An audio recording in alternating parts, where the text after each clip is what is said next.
How to log in Air Canada. Hey everyone, welcome back. In this video I will show you how can you log in or sign in to your Air Canada account. So let's get started. First, you'll have to open any browser on your system. After you open browser, in the search field, you'll have to search for Air Canada login. After you search it, at the top, you'll have to tap on Air Canada sign in, or you can also directly tap on the option Air Canada My Profile.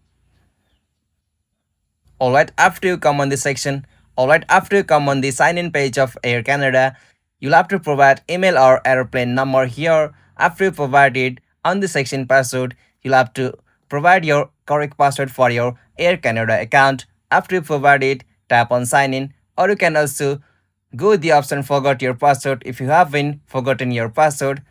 And that's it. This is the easiest and simplest method to log in or sign in to your Air Canada. If you found this video helpful to you, please don't forget to give a like and subscribe to our YouTube channel for more quick and short tutorial like this.